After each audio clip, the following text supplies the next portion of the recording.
o nosso assunto de hoje, o sermão profético. Esse sermão é um sermão até menos conhecido de Jesus. Nós temos muito mais em mente o Sermão da Montanha, que é muito mais estudado, muito mais discutido. Tanto mais discutido que durante a feitura do livro O Evangelho segundo o Espiritismo, 14 dos seus capítulos são tirados do Sermão do Monte.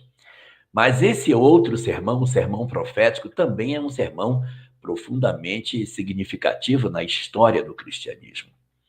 Nós temos dentro dessa visão, portanto, uma apreciação da mensagem de Jesus, dois grandes sermões: o Sermão do Monte e o Sermão Profético. O Sermão do Monte é um sermão assim que inicia a vida pública de Jesus. É um sermão virado especificamente para o oferecimento da mensagem dele. Então, ele abre a sua vida pública com o Sermão do Monte. E ele encerra a sua vida pública com o Sermão Profético. O sermão profético, ele teria sido proferido naquela semana da chamada Semana Santa, aquela semana que Jesus chega em Jerusalém no domingo de Ramos, passa aqueles dias ali e na quinta-feira à noite ele seria preso. Então, segundo o que se crê, esse sermão teria sido proferido na quarta-feira. Ele profere esse sermão na quarta noite ele se recolhe em Betânia. Na quinta-feira ele retorna para Jerusalém e ele é preso na quinta-feira à noite. Então, é a última oportunidade que nós temos de ouvir Jesus falando publicamente. É um sermão proferido no Jardim das Oliveiras. Esse sermão é feito um pouco fora daquele centro de Jerusalém.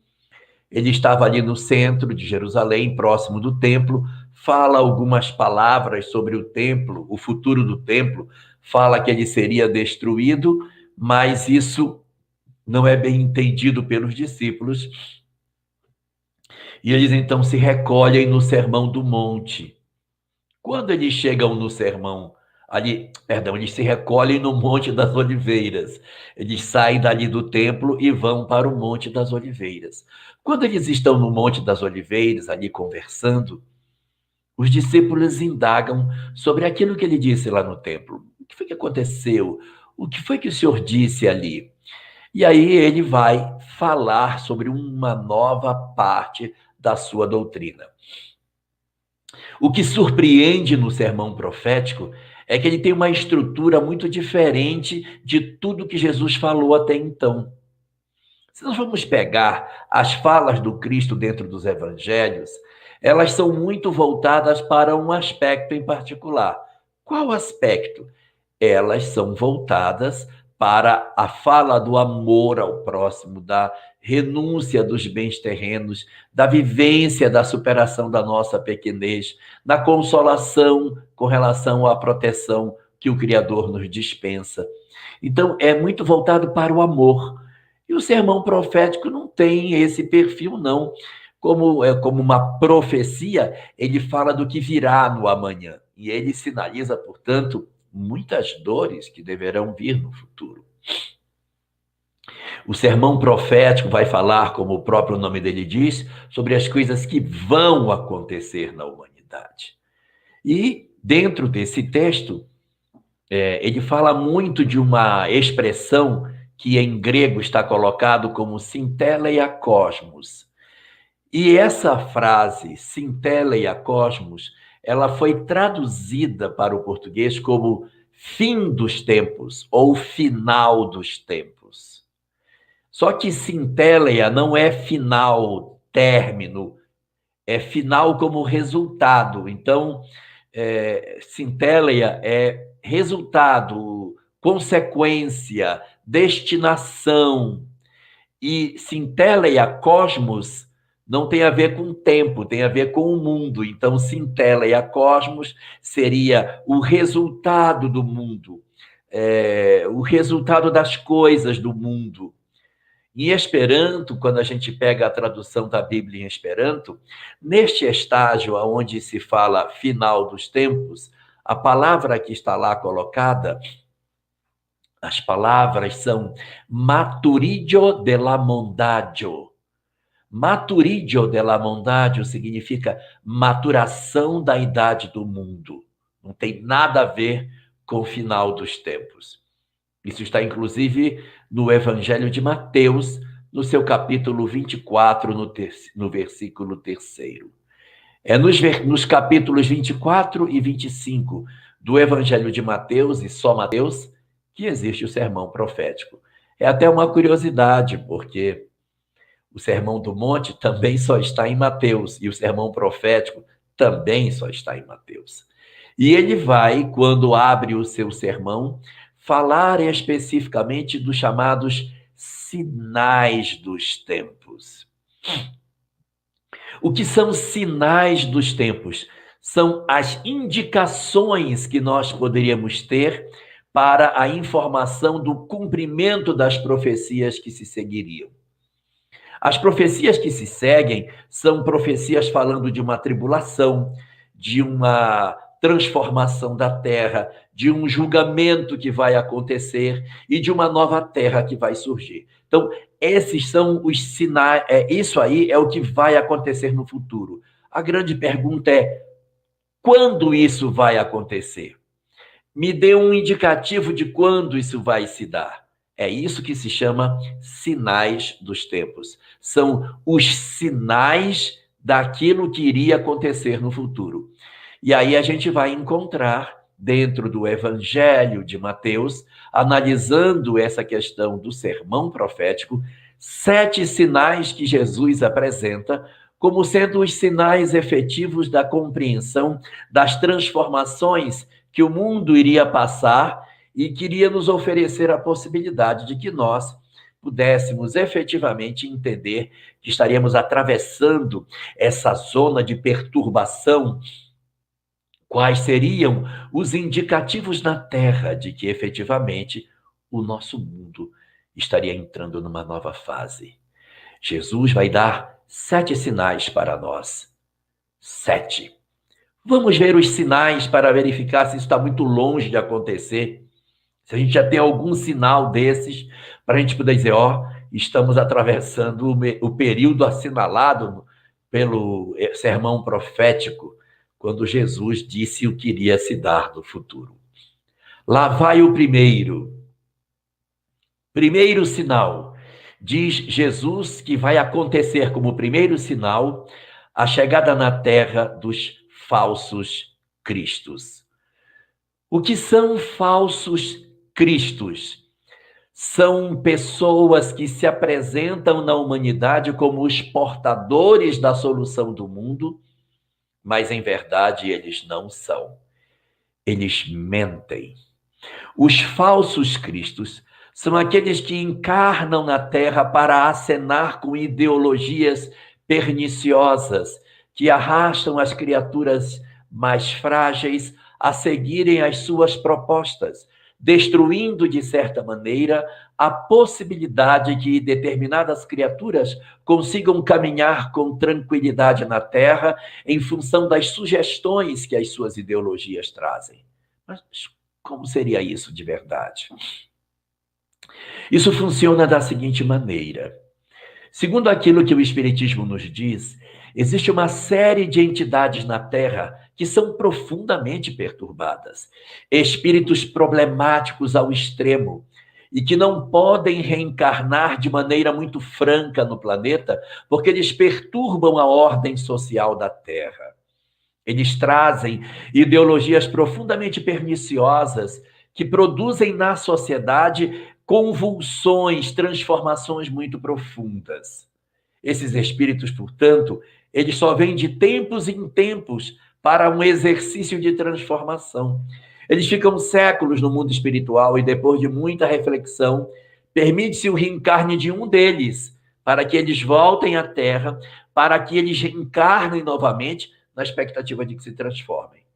Eles realizam um progresso bem pequeno e voltam para o mundo espiritual. Manda-se um outro, o outro vem, é perturbado também, mas a lida dele na Terra tem por objetivo lapidar esse espírito difícil para que ele consiga se transformar.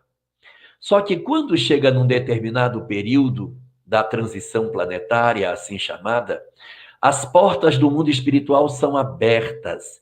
E essas entidades problemáticas, complicadas, cheias de uma série de imperfeições, renascem em grande quantidade, porque elas precisam vir antes que a porta se feche.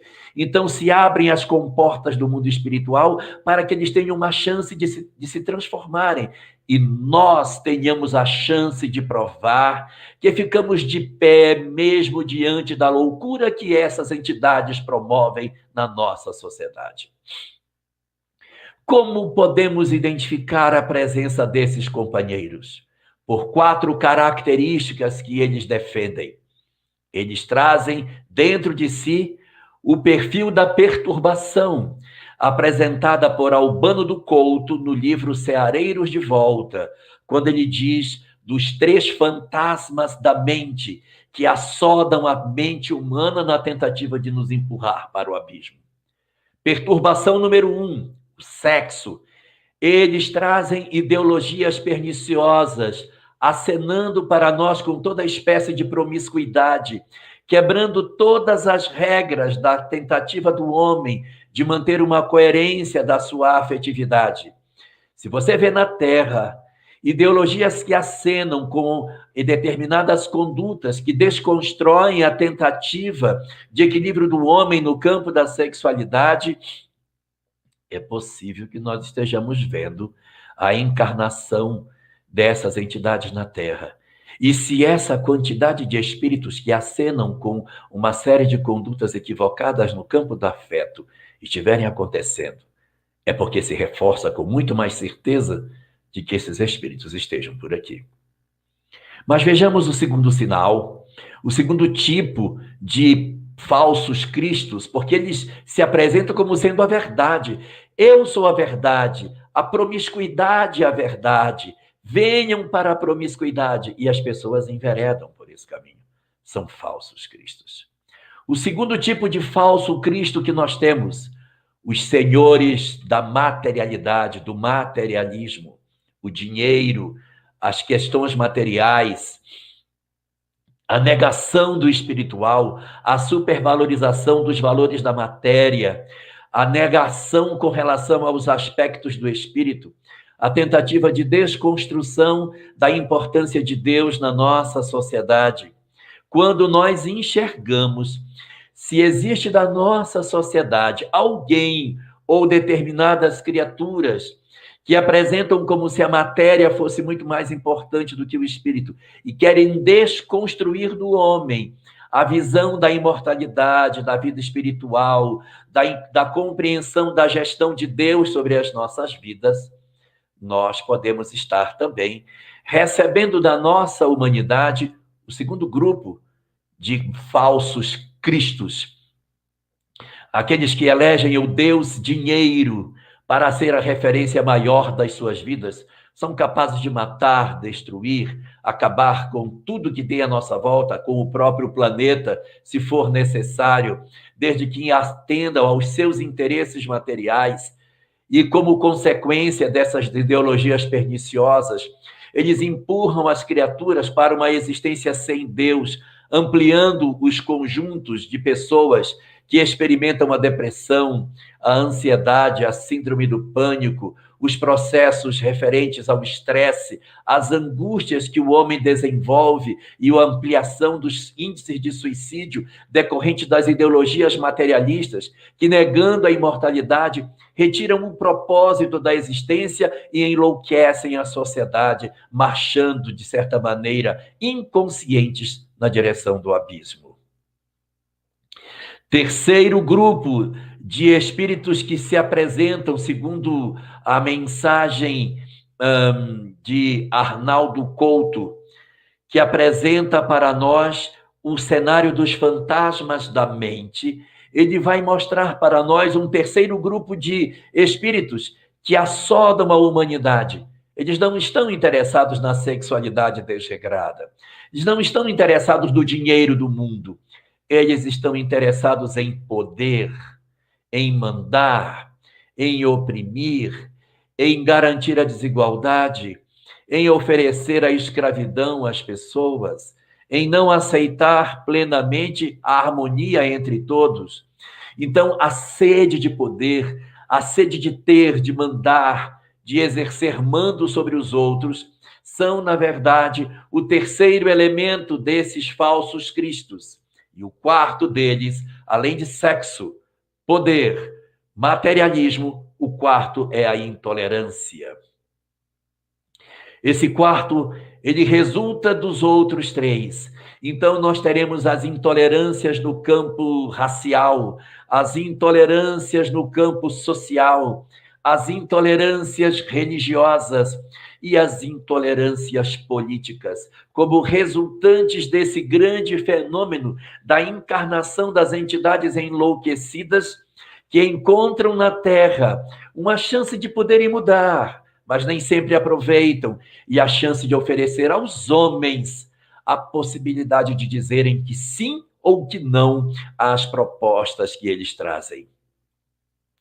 Isso promove dentro do planeta uma convulsão de ideias, uma multiplicidade de dificuldades do campo de vista social em virtude dos confrontos de ideias que acontecem.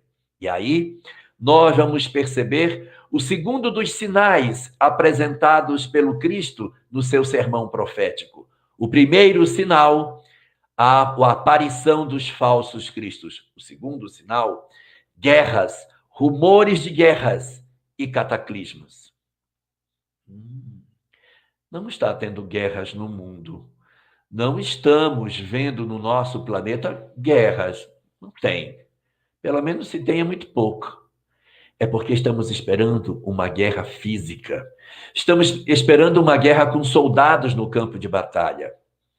Uma guerra com soldados no campo de batalha pode envolver milhares de pessoas, centenas de milhares de pessoas, mas as guerras ideológicas envolvem bilhões de pessoas. Nós estamos vivendo um processo de guerra ideológica no planeta. Observemos a convulsão que o nosso mundo vive. Observemos como hoje as pessoas estão se posicionando como sendo a favor ou contra determinadas circunstâncias. Então, a guerra a qual o Cristo se referia não eram guerras do ponto de vista de campos de batalha com pólvora, não. A guerra, segundo aquilo que Allan Kardec apresenta na obra A Gênese, não são as guerras que dizem respeito aos campos de batalha, mas são a guerra das ideias. Os cataclismas, maremotos, terremotos, furacões, que são apresentados no texto bíblico, não são físicos. Não são as entranhas do planeta, como diz Kardec. São as convulsões sociológicas que arrastam bilhões de espíritos, encarnados e desencarnados, na efervescência das suas ideias, promovendo um espaço onde os homens têm que se decidir. Os homens precisarão se decidir se são bons ou não. Não haverá mais espaço para que nós sejamos como que indiferentes a uma decisão final sobre o bem e o mal. Nós seremos chamados nesse período a nos definirmos sobre qual das condições nós entendemos como mais claras. É essa essência que está contida no segundo dos sinais que são apresentados por Jesus como o sinal dos tempos. O terceiro sinal, segundo Jesus, é a perseguição de todos que forem cristãos. Aqueles que defendem a ideia do bem, esses serão considerados como sendo perseguidos. Quem são aqueles que defendem o bem? Ora, o que é o bem, segundo Joana de Ângeles? O bem é tudo aquilo que preserva a vida. Então, todos aqueles que estiverem preocupados em cuidar da vida, em impedir com que a vida se desfaça, ou seja, nós temos hoje uma série de cenários hoje no mundo de contrariedade à vida. Nós temos os que são favoráveis à interrupção da gestação, isso é contrário à vida. O Espiritismo não é favorável a esse tipo de proposta. Mas como ele é favorável à vida, ele é contrário à questão da interrupção da gestação, mas ele é a favor da mulher. Porque eu não posso ser contrário à questão da gestação interrompida e atacar a mulher que faz isso, porque ela também é vida. Então, a gente trabalha no sentido de reanalisar como que a gente pode fazer para evitar com que essas gestações não sejam sustadas, interrompidas no seu processo. Mas isso não significa que nós devemos levantar a bandeira de ódio às mulheres que, de certa maneira, estão envolvidas nesse drama, porque às vezes elas também são vítimas de uma sociedade perversa. O Espiritismo, portanto, nunca se perfilará junto com aqueles que defendem a ideia do abortamento. Como também o Espiritismo nunca se perfilará ao lado dos que defendem as expressões de término da existência de forma provocada, seja pela pena de morte, seja pela eutanásia, seja pelas condições de violência de qualquer natureza, porque o Espiritismo estará sempre a favor do amor, de uma vida de sociedade em que as criaturas se integrem focadas no amor. Qualquer criatura humana que defenda qualquer ideologia que arranhe o amor não está condizente com aquilo que o Espiritismo propõe. Então, diz o terceiro dos sinais que haverá uma perseguição aos cristãos, aos que defendem o bem, aos que defendem a proposta que o Cristo apresenta do amor. Todos os que apresentarem ideias que agridem, que ofendem, não estão contados entre os cristãos. Então, se alguém numa rede social ataca alguém, e não interessa quem seja, agride alguém, não interessa quem seja, não pode ser contado entre os cristãos. Os cristãos simplesmente amam. Não é proposta do cristianismo aparecer da sociedade levantando os brados da violência contra quem quer que seja. Ofendeu, criticou, não está contado entre os números dos bem-aventurados. Quarta característica, quarto sinal dos tempos. Acontecerão traições e ódios. O que vemos na sociedade de hoje? Encontramos efetivamente uma sociedade cheia de amor? Ou estamos eviscerando de dentro de nós as características de agressividade que pensávamos até que nem tínhamos mais? Observemos o que as redes sociais fizeram conosco. Revelaram a profundeza do nosso ser e nos fizeram conhecer que não somos tão bons como pensávamos que éramos. Muitos de nós que achávamos capazes de já ter vencido determinados traços de agressividade, nos vemos à volta com agressões verbais, com determinadas manifestações que não condizem com a realidade do conhecimento espírita que temos. Então, as traições e ódios que se espalharam pelo planeta como um todo, nas várias formas de intolerância, de agressividade, de formas de exclusão, dos fenômenos de fechamento de fronteiras, de ódio entre países, de segmentações da sociedade, de subdivisões da nossa sociedade em grupos que procuram a hostilização recíproca. Isso são todas as características que indicam para nós que mais este quarto sinal pode estar presente na nossa sociedade. Reprisemos para não perdermos de vista. Sinal número 1, os falsos cristos, que criam ideologias enlouquecidas e arrastam as multidões no campo da sexualidade, no campo do materialismo, no campo do poder e no campo da intolerância. Vamos observar no segundo sinal os conflitos, as guerras ideológicas, a agressão entre as criaturas. Sinal número 3, a perseguição a todos aqueles que defendem o bem. O processo de perseguição a todas as criaturas que, em princípio, estariam oferecendo à humanidade os seus fenômenos de amor e de fraternidade. Sinal número 4, traições e ódios, que também observamos na nossa sociedade. Se isso fosse uma cartela de bingo, nós já tínhamos os 4 feijõezinhos marcando a nossa cartela. Que sinal número 5, embora o Evangelho, segundo o Espiritismo, fale, haverá falsos cristos e falsos profetas, nesse momento do sermão, isso não está junto. Mais à frente, lá no capítulo 25, o Cristo vai dizer, realmente, haverá falsos cristos e falsos profetas. Mas aqui, no começo, eles estão separados. Primeiro vêm os falsos cristos, lá na frente vêm os falsos profetas. Qual é a diferença entre falsos cristos, falsos profetas? Os falsos cristos são maiores do que os falsos profetas. Os falsos cristos são os criadores da perturbação. E os falsos profetas são os multiplicadores, os arautos, os divulgadores, os que propagam as ideologias de perturbação. A ideologia não é dele, mas ele ecoa as ideologias de perturbação. Ele pega ideologias dos falsos cristos e multiplica nas redes sociais.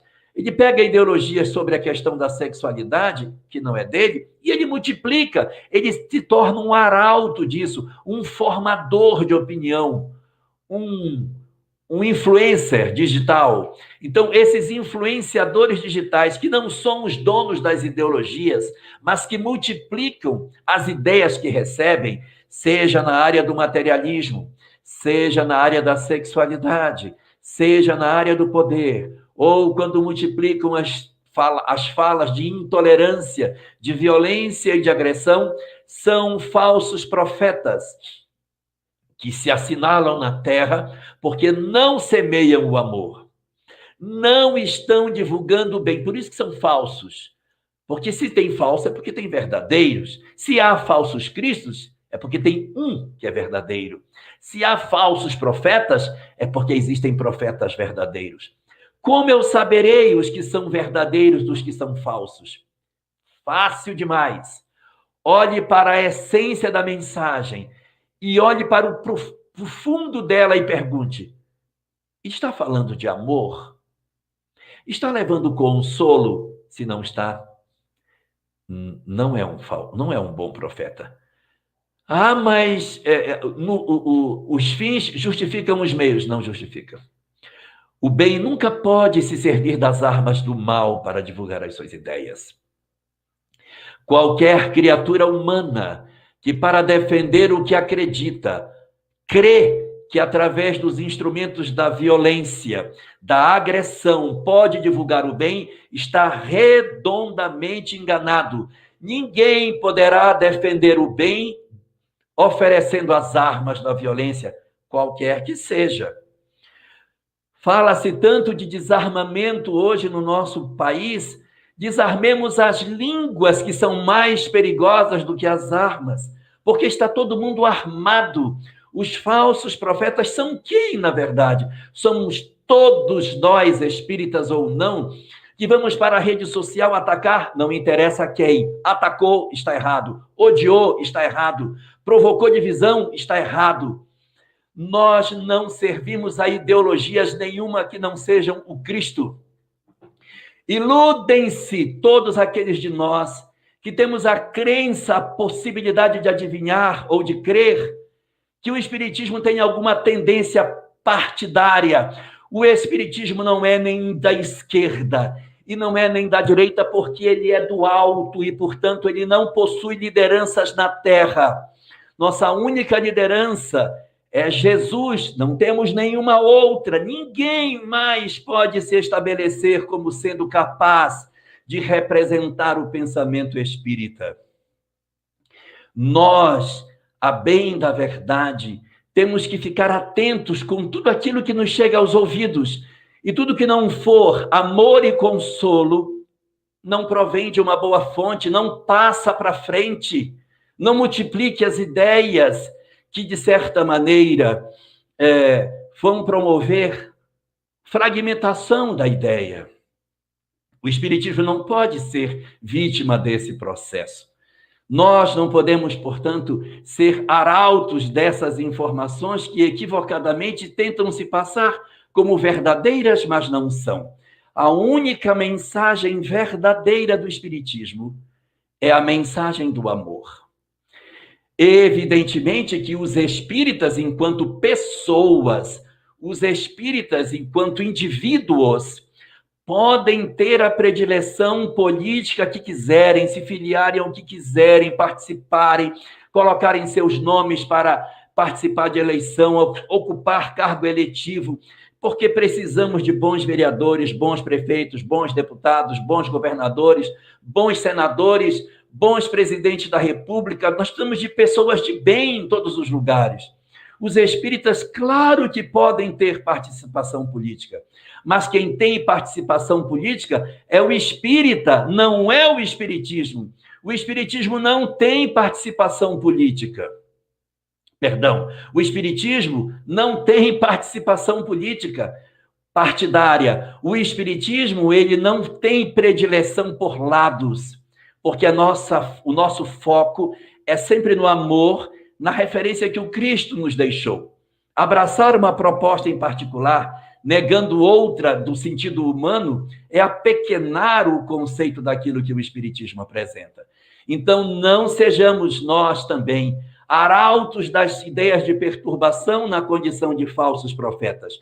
Para saber se eu estou sendo um falso profeta, consulte o seu coração e pergunte: quem está me mandando publicar o que eu estou publicando na rede social? É o amor ou é o desamor? Se for o desamor, não publique. Não passe para frente. Use o tempo para multiplicar o bem. E aqui faço um parêntese nessa nossa conversa, que às vezes a gente não se dá conta, sabe?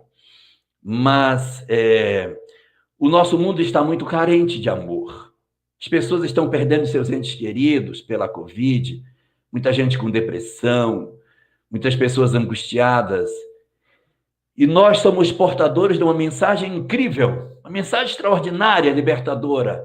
Aí a gente tem 2 horas para entrar na rede social e ao invés de eu contribuir com quem está sofrendo, eu perco 2 horas falando mal dos outros. Ou o uso miserável do tempo.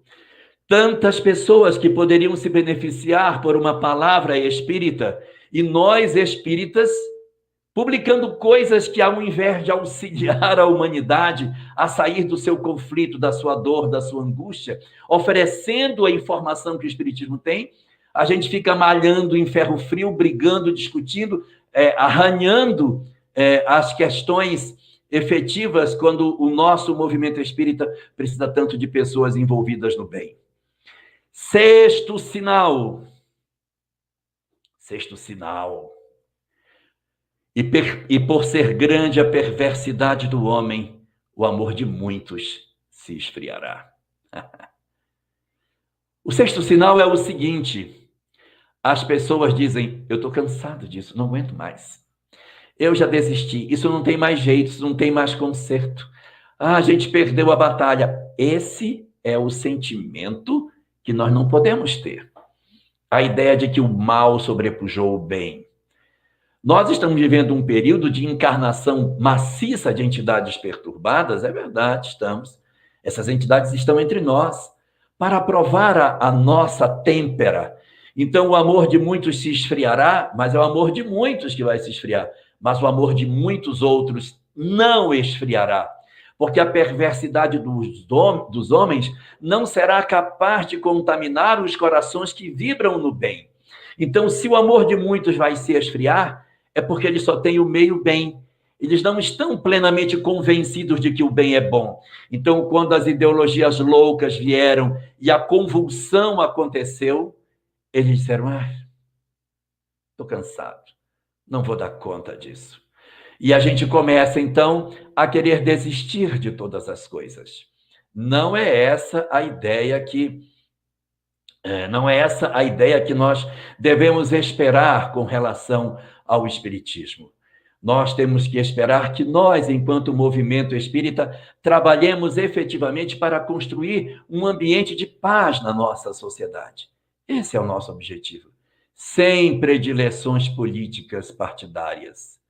E o último dos sinais, para o encerramento de todos eles, que segundo Jesus é quando vai fechar esse período, E me parece que a gente está já com todos os feijãozinhos marcados, faltando só um para bater a cartela, para ganhar o bingo.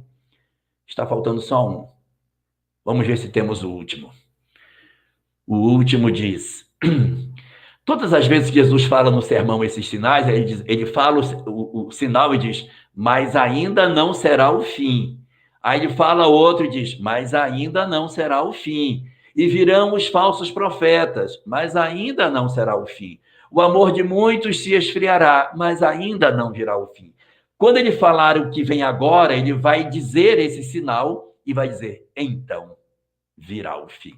Ou seja, encerra a transição planetária. Me parece que esses outros 6 todos nós já temos. Se o último nós tivermos, é porque já acabou a transição.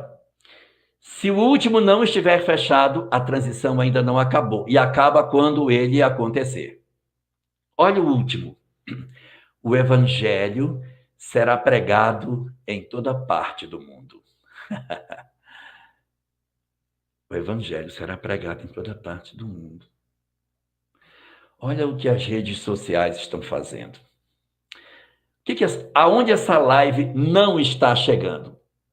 Será que ela tem algum lugar que ela ainda não chegou?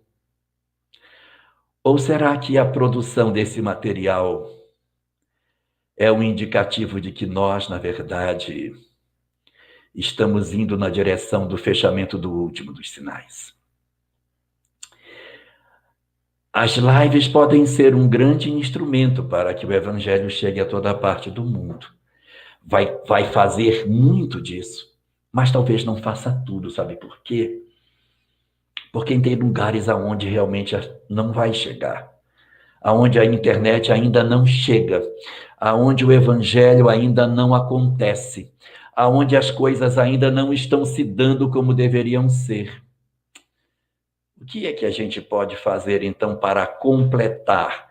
Para que a gente diga assim, olha, o evangelho foi pregado em todas as partes, a internet leva, legal, mas tem lugares que a internet não vai conseguir levar, porque são pessoas que não têm acesso, ou às vezes, de repente, uma região onde esse conhecimento não chega. Como que a gente vai fazer, hein, para que esse material de informação chegue para todo mundo? Longe de mim querer preocupar as pessoas, longe de mim, mas sem querer assustar ninguém, quero dizer a todos que, muito provavelmente, isso significa que nós seremos convocados para encarnar em outros lugares do mundo. Gente, que sentido faz tanta gente espírita num lugar só do planeta? Que sentido faz você ter um movimento espírita brasileiro pujante, com milhões de pessoas espíritas aqui, fazendo graduação, pós-graduação, mestrado, doutorado em espiritismo, tendo todos os conhecimentos possíveis. Vocês acham que isso é de graça? Que a gente está dentro de um movimento com esse padrão? Vocês acham que isso é sem nenhuma consequência? Vocês acham que os espíritas vão ser migrados da Terra numa transição planetária? Ledo engano. Daqui não vai sair ninguém. Nossa convocação vai ser para 6 trabalhos diferentes na Terra. Trabalho número 1, nós vamos reencarnar longe do Brasil, longe do espiritismo, longe de religião, para contribuir nas ciências de outros lugares do mundo. Nós deveremos nascer na educação, na saúde, em outras áreas do conhecimento, para trazer esse perfume do evangelho para outros países em áreas do conhecimento que não são a religião. Esquece religião. Você vai nascer professor lá em Bangladesh, com a ideia do amor como proposta educacional. Vai nascer como médico no Paquistão, sem a necessidade de ser no ambiente religioso, mas para humanizar a ação humana. Faz-se um trabalho aqui e se multiplica sobre a Terra. Missão número 2. Nascer longe do Brasil, longe do Brasil, longe do espiritismo, mas em outras religiões. Nascer na faixa de Gaza, como muçulmano, para trazer o perfume do evangelho e oferecer uma possibilidade de harmonização naquele lugar. nascer numa colônia protestante dentro da Escócia ou dentro da Irlanda para diminuir as agressividades com os católicos. Nascer de uma religião totalmente diferente das matrizes abraâmicas que nós temos para conhecer o lado do hinduísmo e oferecer uma visão nova para aquela região. Missão número 3, renascer longe, longe do Brasil, para ser uma pessoa que vai trazer a ideia inata do espiritismo e ser aquele que vai ajudar o Brasil, esse país, a desenvolver o espiritismo lá. Vamos nascer na Itália para sermos espíritas lá. Vamos nascer na França, na Inglaterra, na África, para poder levar o espiritismo para outros lugares. E as outras 3 missões são dentro do Brasil. Nascer dentro do Brasil, longe do espiritismo, longe de religião, para fomentar a transformação do Brasil, sem a necessidade da pele como religioso. Não, vou nascer como professor no Brasil, como político no Brasil, para organizar esse país. Posso nascer numa 5ª situação, dentro do Brasil, dentro de religião, sem ser espírita. Vamos nascer no Brasil como protestantes, como padres católicos, para levar uma mensagem de consolo e de amor para as pessoas. E uma 6ª missão, nascer no Brasil, nascer dentro de religião, nascer espírita para continuar o trabalho de divulgação do espiritismo aqui. Essa tarefa ainda não acabou. O 7º sinal ainda não fechou. Portanto, a transição planetária ainda não terminou, mas nos preparemos, porque a trombeta está soando e nós seremos todos convocados a nos espalharmos sobre o planeta. O templo só se mantém de pé porque as colunas estão afastadas. Se colocarmos todas as colunas juntas, o templo cai. Nós seremos espalhados sobre o planeta para semear a mensagem do perfume do amor. Então, nos façamos penetrar por essa mensagem, porque na próxima existência talvez o espiritismo não seja uma mensagem a encher os nossos corações. E se nós não tivermos aproveitado esse tempo para nos contaminarmos positivamente das suas ideias de amor, nós amanhã poderemos fracassar na grande tarefa de executar a semeadura do evangelho em outro lugar.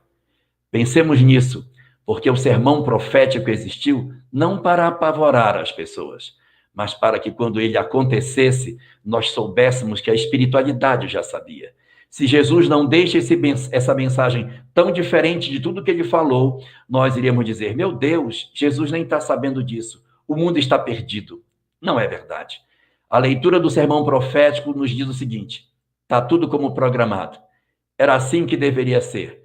Tudo até então não contou com a nossa participação. Agora, no último sinal, é hora de nós entrarmos em cena. Para espalhar o evangelho sobre a terra, somos nós que iremos fazer. Assumamos os nossos postos, façamos o nosso trabalho e executemos dentro de quanto nos for possível todo o bem que será possível fazer. Sucesso para todos nós.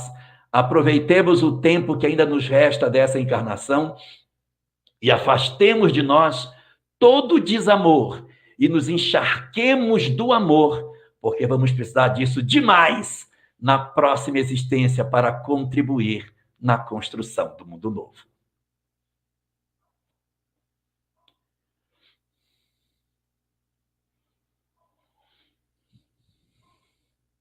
Você está sem som, André. Desculpa, muito obrigado, Jorge. Agora que eu reparei aqui, mas eu dizia que está excelente a sua apresentação e as reflexões que nos trouxeram no momento tão propício. Esse é o objetivo do nosso mês espírita, refletirmos neste evangelho para um novo mundo, mas, como você colocou, um mundo que precisa muito mais de nós do que nós dele exatamente, né? No sentido espiritual que a gente precisa avançar.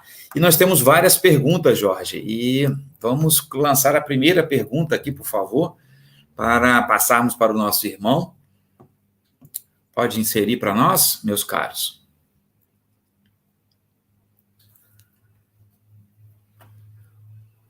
Estamos aguardando aqui a primeira pergunta. Enquanto isso, nós vamos agradecendo a presença e participação de todos os irmãos e irmãs. Várias pessoas, Jorge, aqui de várias cidades do estado do Rio estão conosco nessa transmissão, fora as outras que a gente não tem noção, né? O Alfredo nos pergunta o seguinte: em Mateus 24 está registrado: vinde inesperada do Filho do Homem, exortação e vigilância. Jesus falava da transição planetária. Como entender a volta dele? Agora é o seu microfone. Alfredo, se ele vai voltar, é porque ele foi. Ele foi e vai voltar. Se ele foi, é porque em algum momento ele não esteve presente. Por isso que ele volta, porque se ele não tivesse ido embora, ele não voltaria. O que aconteceu então? Se ele foi embora, não é pessoa, é ideologia. A mensagem do Cristo foi retirada da Terra. Então ele foi embora. Repare que durante um período longo da história da humanidade, a maneira como nós praticamos a religião, mesmo o próprio cristianismo, estava muito divorciado do que ele pregava. O que pregava a Jesus? Amor ao próximo, amor a Deus, amor a si mesmo, desapego dos bens terrenos, imortalidade da alma, combate à hipocrisia. Essa era a síntese do pensamento dele. Então, quando se fala que ele vai voltar, é a sua ideologia voltando. Então, quanto mais a gente falar do amor ao próximo, amor a Deus, o amor a si mesmo, quanto mais nós falarmos de desapego dos bens terrenos, nós estamos fazendo o retorno da mensagem cristã. Observemos a mensagem número 180 do livro Fonte Viva, chamada Natal, que fala sobre as consequências do cristianismo no mundo.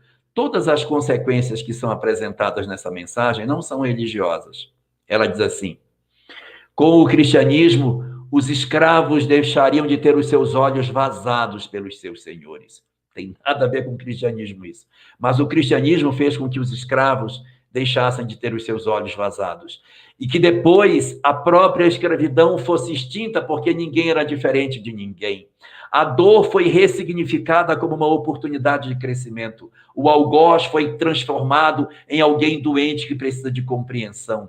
As crianças deixariam de ser abandonadas. Então você está vendo que não é uma mensagem de oração, de culto. Cristianismo não é ideologia de liturgia, é de vida, de transformação. Então, a volta do Cristo representa todas as mobilizações na sociedade que procuram a paz, a concórdia, o amor, a fraternidade legítima.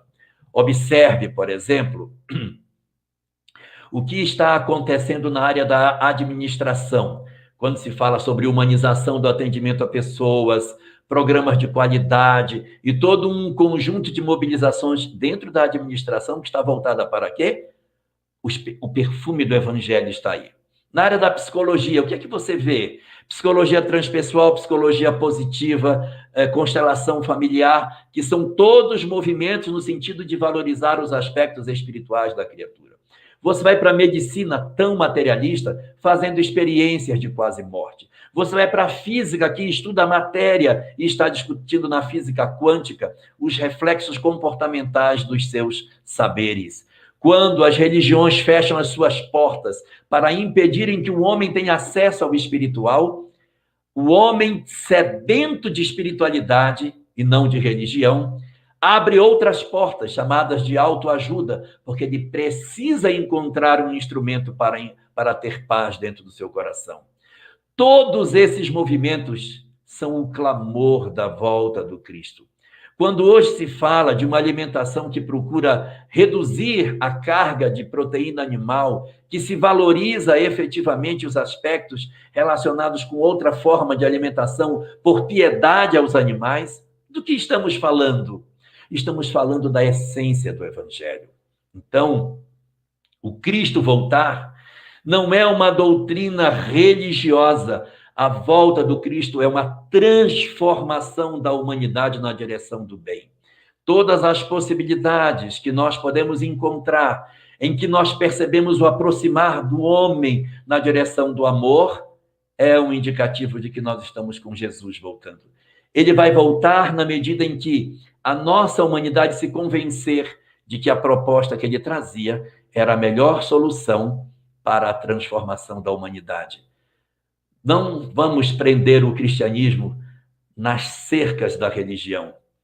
Segundo Allan Kardec, a última fase do espiritismo é a regeneração social, aonde os espíritas se convencem que eles são por amor, eu disse por amor, não por outro motivo, os transformadores da sociedade. Espetacular, Jorge, espetacular. Temos uma outra pergunta agora do nosso irmão Benedito Moreira. Ele questiona: podemos dizer que na trajetória do cristianismo os seus ensinamentos encontram-se bem entendidos por parte daqueles que as ouvem? Ou os ouvem, né, no caso. Deixa eu ler de novo, porque eu acho... Deixa eu ler aqui. Podemos dizer que na trajetória do cristianismo os seus ensinamentos encontram-se bem entendidos? Não. Na trajetória do cristianismo foi muito mal entendido. Agora que está começando a entender, em nome de Jesus, Benedito, a gente matou pessoas, nós fizemos guerra, nós torturamos, matamos pessoas, torturando, em nome da religião. Em nome de Jesus, eu te odeio. Nós matamos pessoas. Como que a gente pode dizer que na trajetória disso, isso foi bem entendido? Aí você diz, mas eu falei por parte das pessoas. Mas é uma parte bem pequenininha. Uma parte bem pequenininha entendeu. A maior parte não entendeu, não. Entendeu o cristianismo como um instrumento de poder. Logo no começo do cristianismo nascente, sim, a mensagem cristã foi bem entendida. Mas se você pegar a obra 50 anos depois, só 50 anos depois, que se passa no século II, mais especificamente na década de 130, 140, 150, por ali mais ou menos, você já vai ver o local onde Célia vivia, que já não era 100% cristão, e só tinha 150 anos de cristianismo, já estava torto. O cristianismo não se entorta no quarto século, ele vem se entortando devagarinho. Então, ao longo do tempo, da trajetória do cristianismo, poucos foram aqueles que entenderam a mensagem cristã. E cadê essa galera? Essa galera já foi porque entendeu a mensagem. Quem ficou? Quem não entendeu? Por isso que estamos aqui, porque nós fizemos dela instrumento de poder, de opressão, de escravização, de alienação. E o cristianismo verdadeiro, que é amar as pessoas, a gente não conseguiu fazer. Então, por uma parte bem pequenininha, entendeu? A maior parte, até hoje, não. Perfeito, perfeito. Muito obrigado, Jorge. Vamos à próxima pergunta, os nossos irmãos aqui nos auxiliando. A Maria Célia nos pergunta: irmão Jorge, onde se encaixariam os negacionistas que levaram tantos irmãos à morte com ideologias desconectadas da ciência e do amor ao próximo? Estamos falando dos núcleos disseminados por toda parte? O nosso papel na sociedade é sermos efetivamente não negacionistas, mas os implantadores do amor. Todas as vezes que alguém apresenta uma ideia que o outro nega e nós agredimos quem nega, aí nós os incluímos entre os que se irritam. E esse não é o propósito do cristão. Se alguém, por exemplo, defende que... Vou colocar um caso bem prático em cima do que você está pondo. Uma pessoa diz assim: a vacina funciona. Aí o outro diz: não funciona. E você odeia quem nega, você está errado. Porque o problema de negar é dele, mas quando você se odeia, você se coloca na posição de não ser um contribuidor para uma sociedade melhor. Se o outro diz que o tratamento precoce funciona e alguém diz não funciona e você odeia porque ele nega o tratamento precoce, então você também. Eu tenho um outro negacionista do outro lado e eu tenho o problema do ódio. O problema é o ódio. É esse que nós temos que combater. Como que a gente combate isso? Com o coração tranquilo, porque se eu me armo contra as pessoas, se eu vou me armar contra os outros, eu estou, na verdade, prestando um desserviço, porque ninguém vai construir uma sociedade melhor em cima de bases de agressão. Não tem como. A única maneira de nós mudarmos a sociedade é pelo entendimento. É pela capacidade de nós sermos irmãos de verdade. Enquanto nós nos posicionarmos como se estivéssemos em campos contrários, a quem servimos? A quem nós estamos servindo quando nós nos dividimos? Lembremos do Cristo. A casa dividida sobre si mesma rui. E aí você vai me perguntar, mas como saber quem está certo? Pegue o livro Evangelho segundo o Espiritismo, capítulo 20, acho que é o item 4, os bons espíritas. Tem uma pergunta que Allan Kardec faz depois da mensagem, que diz assim: se entre aqueles que buscaram o espiritismo, alguns se transviaram, como saber que estão no caminho correto? Então, pensemos para o nosso contexto. Como saber quem está certo nessa discussão? Aí a resposta diz: os que apresentarem mais amor ao próximo, os que mostrarem desinteresse, os que estiverem interessados em sacrificar os seus interesses pessoais em favor do coletivo. Mas todos aqueles que quiserem efetivamente oprimir, fazer com que as suas ideias prevaleçam sobre as dos outros, esses são indicados como sendo os que se transviaram do caminho. Ah, mas vai demorar demais. Deus não tem a menor pressa. O que não podemos é acreditar que as armas do mal servem para divulgar o bem. Nós temos que fazer a transformação nossa. Mas o mundo não vai se transformar em regeneração tão cedo. Essa causa é de Jesus. Eu preciso ser um espírito de regeneração, mesmo que o mundo ainda não seja. Porque a transformação do mundo em mundo de regeneração não é uma coisa assim, ó. Atenção, mudou! Não é assim. É como se fosse mais ou menos da seguinte maneira: está tudo no escuro, cada pessoa que descobre que o amor é a solução é uma lâmpada que se acende na escuridão, aí acende a outra. Quando 50% mais um das pessoas entenderem que o amor é a solução, o mundo virou de regeneração. Mas por quê? Porque primeiro o indivíduo muda, primeiro muda o homem, e o homem modificado transforma o mundo para a regeneração. Então, não vem de fora para dentro, ele vem de dentro para fora. Somos nós que nos transformamos e fazemos o mundo mudar. Ah, o outro é agressivo, é violento? Problema dele. A gente vai cuidar das nossas questões. Em que sentido? Eu tenho que amar as pessoas, entender as pessoas, conversar com as pessoas. Se eu me desequilibro, odeio, parto para agressão, eu estou me perfilando no grupo dos que não têm o perfil para a transformação do orbe. Eu estou, na verdade, atrapalhando a transformação do planeta. Mas se eu digo, não, vamos sentar, você tem razão em parte, eu também tenho, então vamos lá, e a gente negociar, esse é o sinal do entendimento. Esse é um espírito que está contribuindo para a transformação da Terra. Mas todas as vezes que eu odeio pessoas, que eu rejeito pessoas, eu estou no caminho efetivo para a destruição da minha própria história, porque eu poderia estar contribuindo e não contribuo.